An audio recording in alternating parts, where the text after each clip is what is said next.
Assalamualaikum warahmatullahi wabarakatuh. Kami dari kelompok 1. Di sini kami akan mempresentasikan materi kami mengenai kecerdasan buatan.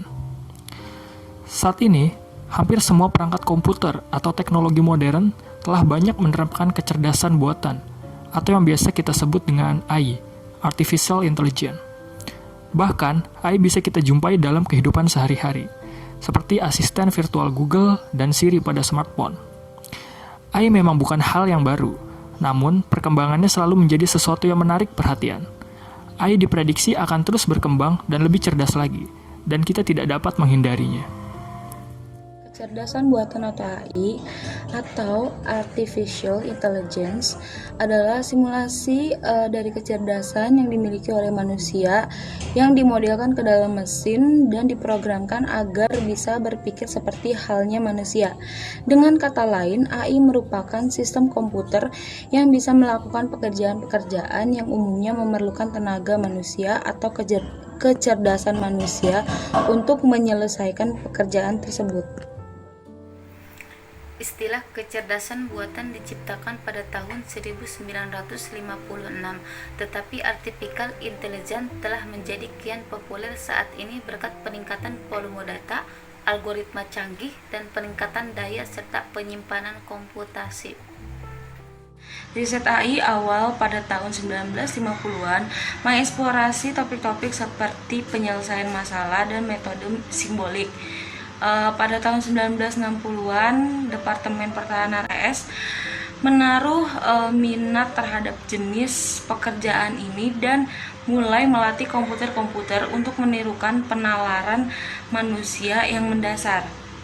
Misalnya, Defense Advanced Research Projects Agency atau yang disebut DARPA menyelesaikan proyek pemetaan jalan pada tahun 1970-an, dan DARPA menghasilkan asisten pribadi cerdas pada tahun 2003, jauh sebelum Siri, Alexa, atau Cortana diberi nama. Pekerjaan awal ini membuka jalan bagi otomatisasi dan penalaran formal yang kita lihat di komputer saat ini, termasuk sistem pendukung keputusan dan sistem pencairan pintar yang dapat dirancang untuk melengkapi serta meningkatkan kemampuan manusia. Bagaimana cara kerja kecerdasan buatan? Kecerdasan buatan atau AI bekerja dengan menggabungkan sejumlah besar data dengan cepat. Pengolahan berulang dan algoritma cerdas memungkinkan perangkat lunak untuk belajar secara otomatis dari pola atau fitur dalam data. Kecerdasan buatan memungkinkan mesin untuk belajar dari pengalaman, menyesuaikan input-input baru, dan melaksanakan tugas seperti manusia. AI sangat mengandalkan pembelajaran mendalam dan pemrosesan bahasa alamiah. Dengan menggunakan teknologi ini, komputer dapat dilatih untuk menyelesaikan tugas-tugas tertentu dengan memproses sejumlah besar data dan mengenali pola dalam data. Implementasi AI di berbagai bidang, antara lain 1. Layanan kesehatan. Penerapan AI dapat memberikan pengobatan dan pembacaan sinar X yang dipersonalisasikan. Asisten layanan kesehatan pribadi dapat bertindak sebagai pelatih hidup yang meningkatkan Anda untuk minum pil, olahraga, atau makanan lebih sehat. 2. Retail. AI menyediakan kemampuan belanja virtual yang menawarkan rekomendasi yang dipersonalisasi dan mendiskusikan opsi pembelian dengan konsumen, pengelolaan stok, dan teknologi tata letak situs juga akan meningkatkan dengan AI. Berikut implementasi AI di berbagai bidang, antara lain 3. Manufaktur. AI dapat menganalisis data IoT pabrik saat mengalir dari peralatan yang terhubung untuk memperkirakan beban dan permintaan yang diharapkan menggunakan jaringan berulang. Jenis jaringan pembelajaran mendalam tertentu yang digunakan dengan data urutan. Yang keempat, perbankan. Dalam lembaga keuangan, teknik AI dapat digunakan untuk mengidentifikasi transaksi mana yang kemungkinan merupakan penipuan, mengadopsi pemberian skor kredit yang cepat dan akurat, serta mengautomasi tugas-tugas pengelolaan data yang tajam secara manual. Artificial intelligence tidak hanya berbentuk robot yang dapat menyerupai manusia. Pada umumnya terdapat 3 jenis teknologi yang digolongkan menjadi sebuah artificial intelligence, yaitu 1. Symbol manipulation AI, yang kedua neural AI, yang ketiga neural network. Yang pertama, symbol manipulation AI. Bentuk artificial intelligence jenis ini bekerja dengan simbol yang abstrak. Bentuk dari eksperimen jenis AI ini dapat dikatakan paling banyak jika dibandingkan dengan jenis AI lainnya. Bentuk eksperimennya adalah manusia akan disusun kembali dengan tingkat yang bersifat hierarki dan logis. Yang kedua, neural AI. Jenis neural AI ini telah populer di sejak akhir tahun 1980-an. Di sebagian besar ilmuwan komputer, dengan menggunakan jenis AI ini, pengetahuan nantinya tidak akan dimunculkan melalui simbol, tetapi akan dimunculkan melalui sebuah otak buatan. Pengetahuan yang telah berkumpul akan dibagi menjadi neuron, dan setelah itu akan dikoneksikan menjadi beberapa kelompok. Jenis ketiga adalah neural network. Jenis dari neural network bekerja dengan lapisan yang saling terhubung melalui simulasi. Pada bagian atas lapisan adalah lapisan input yang dapat berfungsi sebagai sensor. Sensor ini dapat berguna sebagai penerima informasi yang nantinya akan diproses ke sistem. Bagian paling bawah pada neural network terdapat lapisan output yang memiliki neuron yang sangat sedikit. Faktor pendorong perkembangan kecerdasan buatan antara lain 1. Pesatnya perkembangan teknologi perangkat keras. 2. Pengembangan perangkat lunak kecerdasan buatan. 3. Perkembangan khusus komputer pribadi atau personal komputer PC. Yang keempat, turut andilnya para investor dalam mendanai penelitian dan pengembangan teknologi kecerdasan. 1. Pesatnya perkembangan teknologi perangkat keras.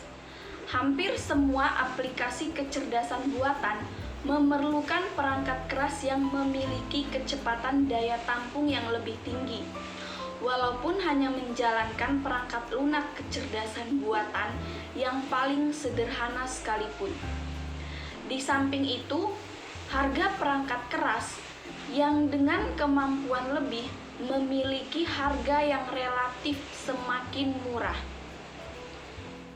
2. Pengembangan perangkat lunak kecerdasan buatan. Dewasa ini bahasa dan alat pemrograman baru yang lebih canggih sudah banyak dikembangkan dan dipasarkan secara luas, termasuk bahasa khusus untuk kecerdasan buatan. 3. Perkembangan khusus komputer pribadi atau personal komputer. Sekarang sudah sangat banyak orang menggunakan komputer mikro atau mikrokomputer, khususnya komputer pribadi, baik di sekolah, perusahaan, atau bahkan di rumah, yang menyebabkan permintaan mereka akan perangkat lunak yang lebih unggul untuk pekerjaan mereka.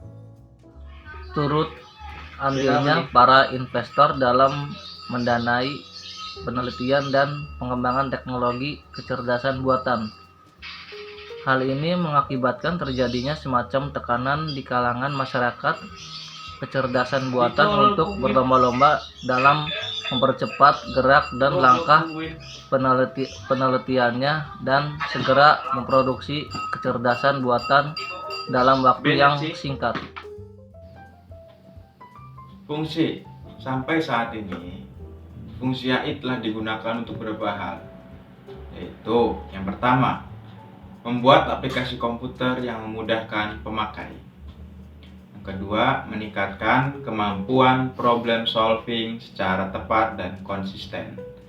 Yang ketiga, membantu menyelesaikan masalah yang tidak dapat diselesaikan secara konvensional. Yang kelima, membantu menyelesaikan masalah yang mengandung data tidak lengkap atau kurang lengkap, menangani informasi yang berlebihan dengan cara merangkum dan menginterpretasi informasi, meningkatkan produktivitas dalam melaksanakan banyak tugas, membantu melaksanakan pencarian data atau suatu pola berdasarkan jumlah data yang sangat besar. Kecerdasan buatan ini telah banyak diterapkan di bidang pendidikan, pendidikan bisnis, dan pendidikan medis, dan bahkan dalam kehidupan sehari-hari.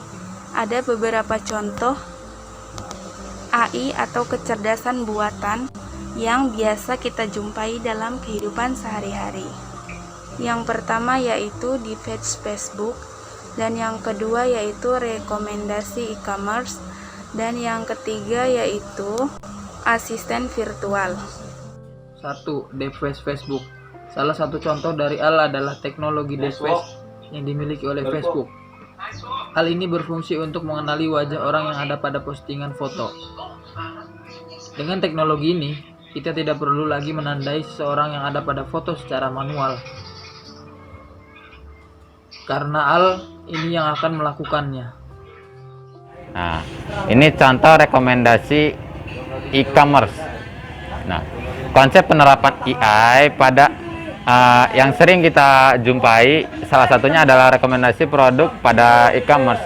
Produk yang direkomendasikan tersebut bukan dari seseorang yang merekomendasi. Kira-kira kita beli apa ya? Produk rekomendasi tersebut merupakan hasil dari proses AI. Contoh dari kecerdasan buatan berikutnya adalah asisten virtual. Ada banyaknya dia asisten virtual seperti Google Assistant, Siri, atau Alexa. Seperti alasan pada umumnya, asisten virtual ini bisa kita ajak berinteraksi. Selain itu, asisten virtual juga dapat mencatat kapan kita ada janji atau acara dan memberikan informasi ketika acara yang ditentukan akan tiba. Kesimpulan yang dapat kita ambil dari materi kami ini ialah bahwa penerapan AI atau Artificial Intelligence banyak mempengaruhi cara kita hidup, berinteraksi, dan meningkatkan pengalaman dan kenyamanan kita. AI terus berkembang dan masih banyak AI yang akan datang di tahun-tahun mendatang. Tentunya AI yang lebih baik lagi dengan lebih banyak perbaikan, pengembangan, dan penerapannya. Sekian presentasi dari kelompok kami. Kurang lebihnya mohon maaf. Wassalamualaikum warahmatullahi wabarakatuh.